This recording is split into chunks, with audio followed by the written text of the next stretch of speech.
What happens when a prince walks onto a late-night stage thinking his title makes him untouchable? In just 31 seconds, one comment would shatter that illusion and turn a simple interview into the most explosive showdown in talk show history. The studio lights were blazing hot that night. Bill Maher sat behind his desk with that signature smirk, the one that says he's ready for anything. The audience was packed, buzzing with energy. They knew something big was coming. Prince Harry strutted out from backstage like he owned the place. The applause was polite, but you could feel the tension already building in the air. Bill stood up, shook his hand, and they both sat down. Bill leaned back in his chair, casual as ever. Harry adjusted his jacket, looking around the studio like he was inspecting it. "So, thanks for coming on the show," Bill said, his tone friendly but with an edge. "I know you've been making the rounds, talking about a lot of things." Harry nodded. "Yeah, well, someone has to speak truth to power, right?" The audience gave a light chuckle. Bill raised an eyebrow. "Truth to power. That's interesting coming from, literal royalty." Harry's smile tightened just a bit. "Former royalty, actually. I stepped away from all that, remember?" "Oh, I remember," Bill said, leaning forward. "Hard to forget when it's been the topic of about 17 interviews. A book, a documentary series, and I think a podcast or two." Some people in the audience laughed. Harry shifted in his seat.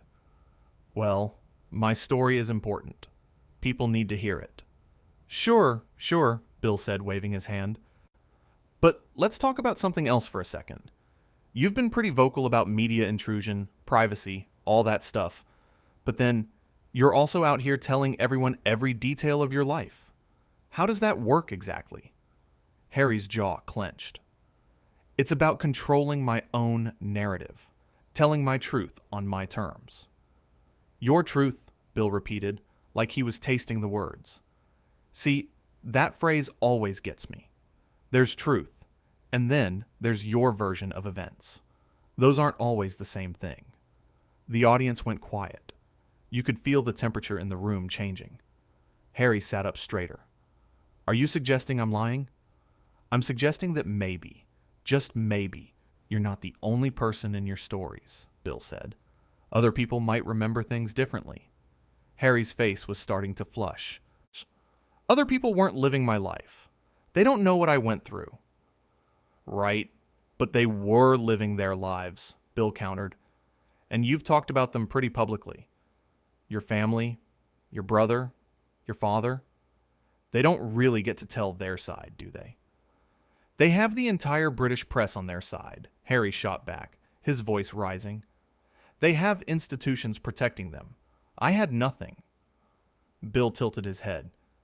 "You had nothing? Come on, man. You're a prince. You grew up in palaces. You had more privilege in your pinky finger than most people get in their entire lives." "Privilege doesn't protect you from trauma," Harry said sharply. "Nobody's saying it does," Bill replied, keeping his voice level. "But privilege does give you options. Most people dealing with family drama can't write a multi-million-dollar book about it and go on global press tours."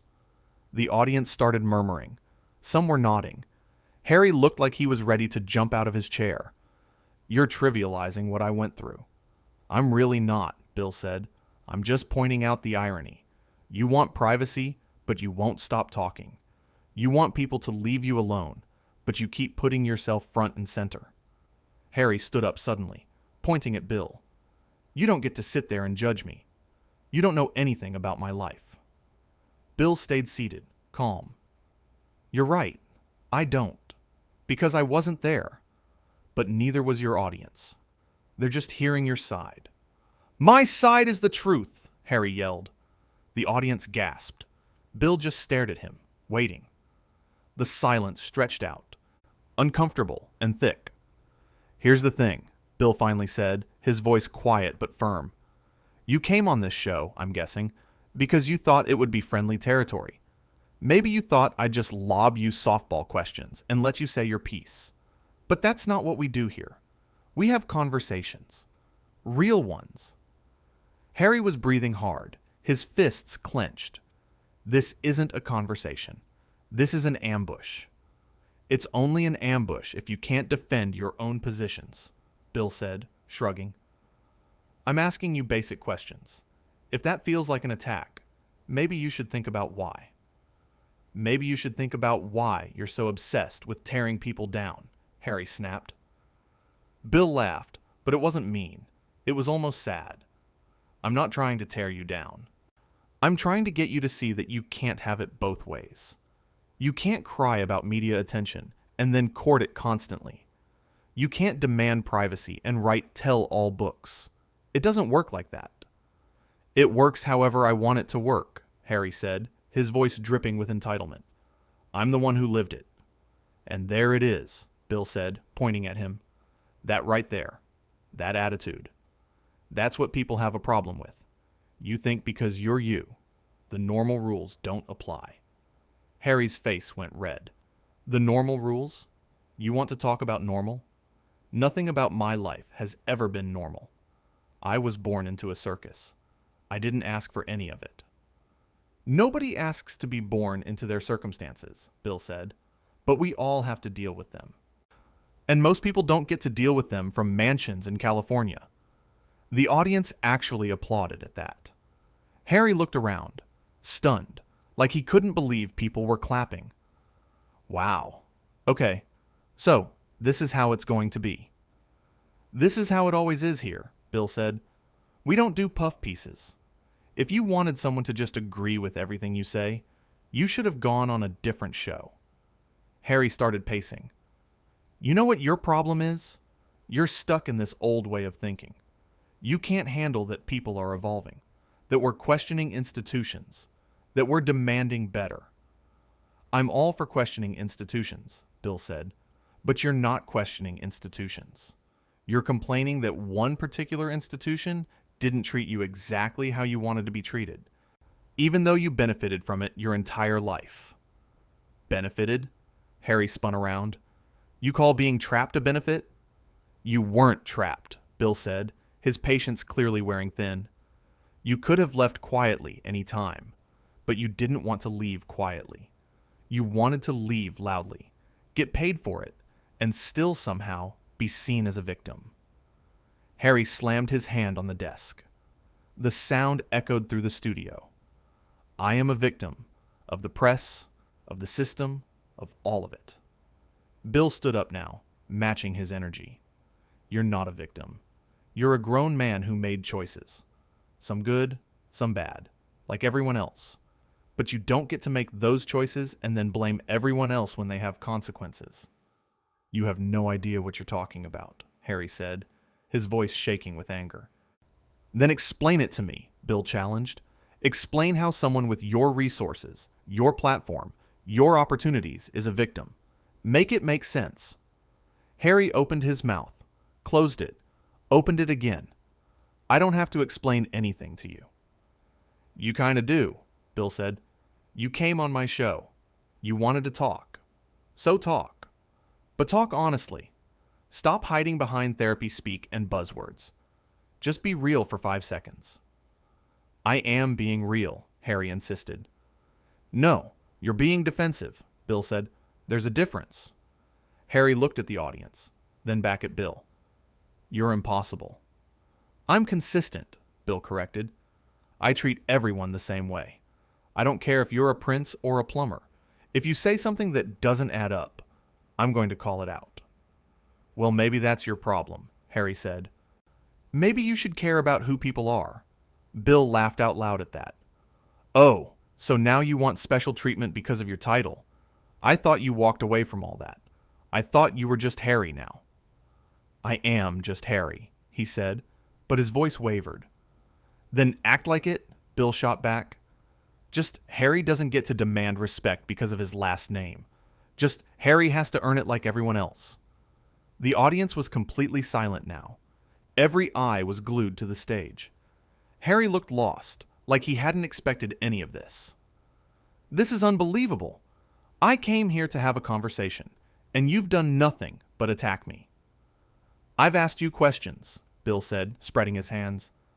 If questions feel like attacks, that's on you, not me. These aren't questions. They're accusations, Harry said. Fine. Let me ask you a real simple question then, Bill said. Do you think you might be wrong about anything? Anything at all? Harry stared at him. The silence stretched on, and on, and on. That's what I thought, Bill finally said, sitting back down. You can't even consider it. I've admitted I've made mistakes, Harry said weakly. Sure, small ones, Bill agreed. But the big stuff? Your family. Your choices. Your narrative. That's all perfect, right? Everyone else is wrong, but not you. Harry's hands were shaking. You don't understand. You keep saying that, Bill said. But I think I understand perfectly. You want sympathy without accountability. You want to be heard without being questioned. You want the perks of fame without any of the downsides. That's not true, Harry said, but he didn't sound convinced himself anymore. Then what is true? Bill asked. What are you actually trying to accomplish here? Because from where I'm sitting, it looks like you just want everyone to feel sorry for you, while you live a life 99.9% of the world would kill for. Harry exploded. How dare you? How dare you sit there in your little studio and judge my life? You don't know what it's like to have every move scrutinized, every word twisted, every relationship destroyed by the media. You're right, I don't, Bill said calmly. But I also don't feed the media machine constantly, and then act shocked when it bites back. You're like someone who keeps sticking their hand in a fire and complaining about getting burned. That's not what I'm doing, Harry protested. It's exactly what you're doing, Bill insisted. Every interview, every project, every statement. You're adding fuel to the fire and then crying about the flames. Harry stepped back from the desk. I don't need this. I don't need to sit here and be disrespected. Nobody's disrespecting you, Bill said. I'm disagreeing with you. There's a difference. But I guess when you're used to everyone nodding along, disagreement feels like disrespect. You're twisting my words, Harry said. I'm using your words, Bill corrected. Your exact words, from your interviews, your book, your documentary. I'm just asking you to defend them. Harry looked around wildly, like he was searching for an escape route. This whole thing is a setup. Bill sighed. It's not a setup. It's a talk show. People come on, we talk, sometimes we disagree. That's kind of the whole point. Well, I'm done talking, Harry announced. Okay, Bill said simply. That's your choice. Harry stood there, clearly expecting Bill to stop him, to apologize, to beg him to stay. But Bill just sat there, watching him with those sharp eyes. You're really not going to say anything? Harry asked, his voice almost pleading now. What do you want me to say? Bill asked. You said you're done. So, be done. Harry's face went through about 5 different emotions in 3 seconds.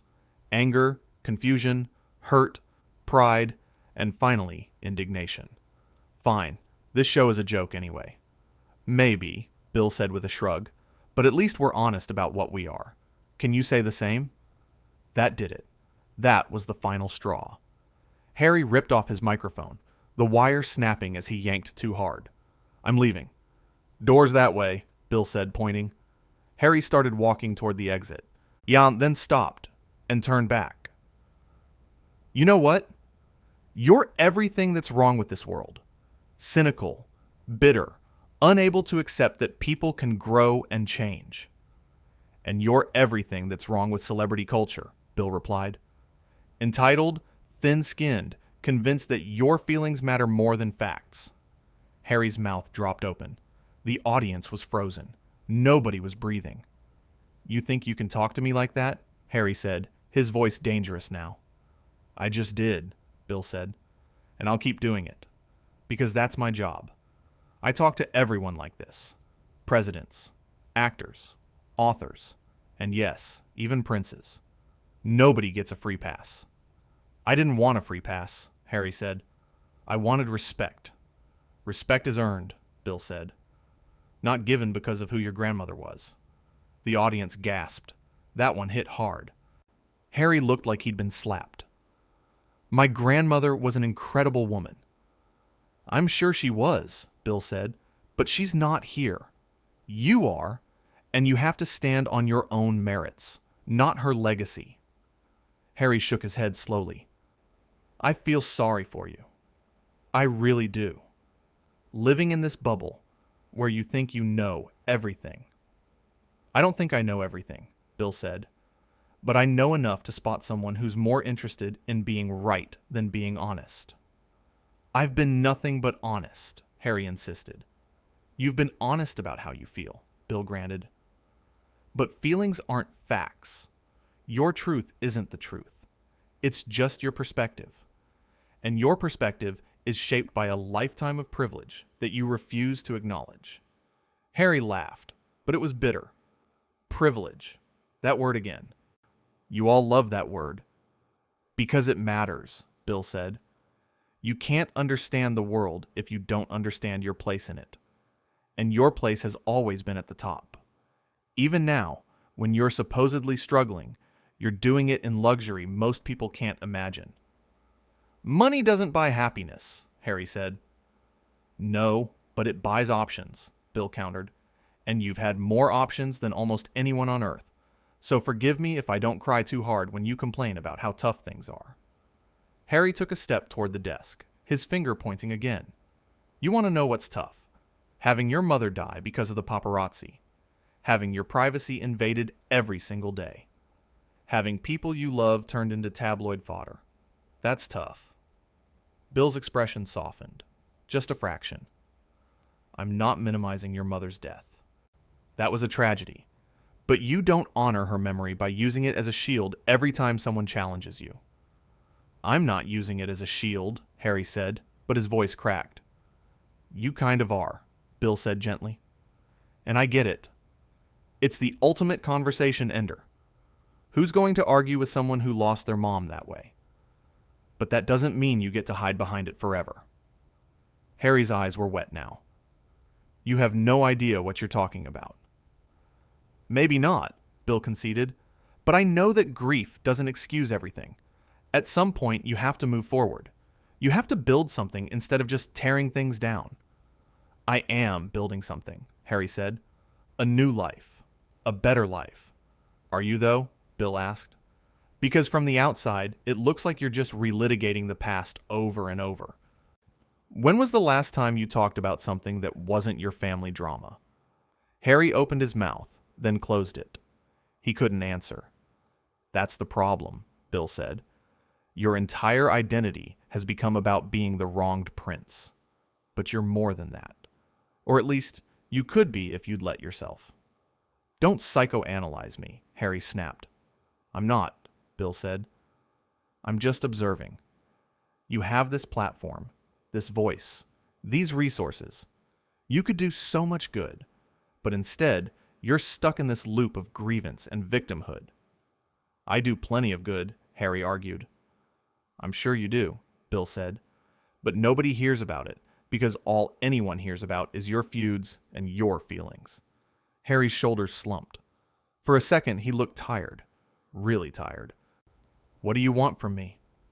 I don't want anything from you, Bill said honestly, but maybe you should ask yourself what you want, really want, because this path you're on, it's not sustainable.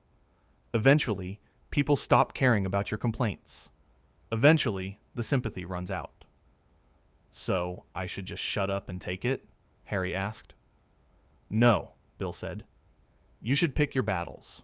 You should think about what actually matters. You should stop treating every criticism like it's a personal attack. And you should maybe, just maybe, consider that not everyone who disagrees with you is your enemy.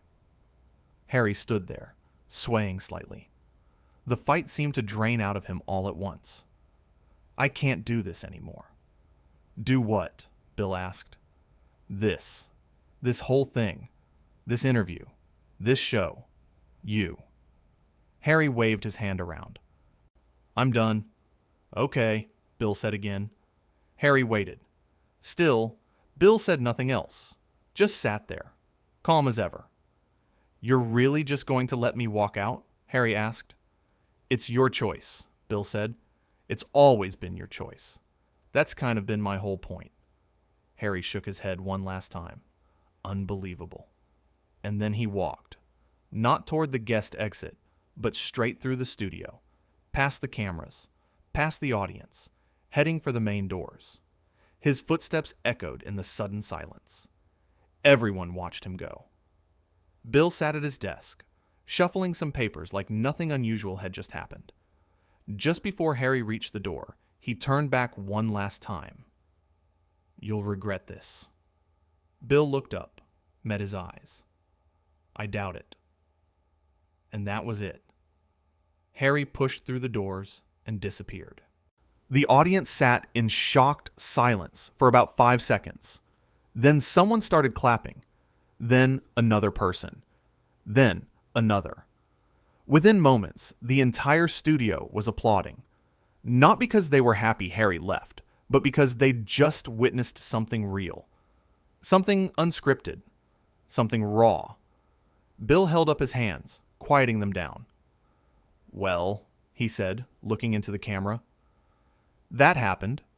He paused, letting the moment breathe. "You know, people ask me all the time why I do this show. Why I keep having these uncomfortable conversations. And that right there is why. Because someone has to ask the questions everyone's thinking. Someone has to push back when things don't add up. Someone has to be willing to have the conversation, even when it gets heated." He leaned forward, his elbows on the desk. "I didn't want that to go the way it went. I really didn't. But I'm not going to sit here and pretend I agree with someone when I don't. I'm not going to nod along just because they have a title or a tragic backstory or a big platform. That's not respect. That's condescension." The audience was hanging on every word. Real respect means treating someone like an adult, like an equal, like someone capable of defending their own ideas. And if they can't defend those ideas, well, maybe they need better ideas. Bill sat back. "I hope he finds what he's looking for. I really do. But I don't think he's going to find it by playing the victim. Nobody ever does. Victimhood is a trap. It feels safe because it means nothing is ever your fault. But it also means you're never in control. And that's no way to live." He glanced at his notes. We've got to go to commercial. When we come back, we'll talk about literally anything else. Because I think we've had enough family drama for one night." The applause started again as they cut to break. Behind the scenes, producers were scrambling. Some were worried about the fallout. Others were already calculating the viral potential. Bill just sat there, sipping water, completely unfazed. This was just another night for him. Another conversation. Another person who thought they could come on his show and not be challenged. The stage manager approached him during the break. That was intense. Bill shrugged. It was honest. "Do you think he'll really make trouble?" the stage manager asked. "Probably," Bill said. "But that's okay. I can handle it. I've been handling it for years." He smiled, that same sharp smile. "Besides, I meant what I said. Every word of it." And he had. That was the thing about Bill Maher. You might not always like what he said. You might disagree with him. You might think he was too harsh or too blunt or too something. But you could never say he wasn't genuine. He believed what he said. And he was willing to say it to anyone, prince or pauper, regardless of the consequences. That night, the interview would become legendary. Not because of what was said, but because of what it represented. A moment when the usual rules didn't apply. When someone with immense privilege walked into a room expecting deference and instead got truth. When the performance cracked and something real, messy, and human came spilling out. The studio audience filed out that night buzzing with energy. They'd witnessed something. They'd seen two people have an actual confrontation, Not a scripted debate or a manufactured controversy, but a real clash of perspectives. Some sided with Bill. Some felt bad for Harry. Most were just glad they'd been there to see it. Bill finished the rest of the show like nothing had happened. He interviewed his other guests, made his jokes, did his monologue, professional to the end. Because that's what he did. That was his job. And he was good at his job.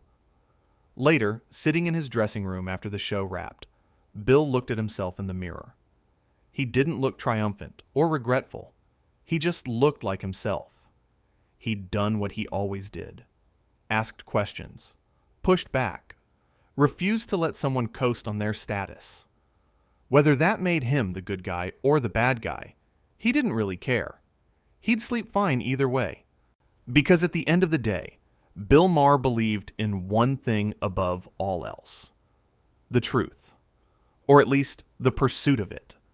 And sometimes, pursuing the truth meant making people uncomfortable. It meant asking the questions nobody else would ask. It meant being willing to have the conversation everyone else was too polite or too scared to have. And if a prince couldn't handle that, well, that was the prince's problem, not his.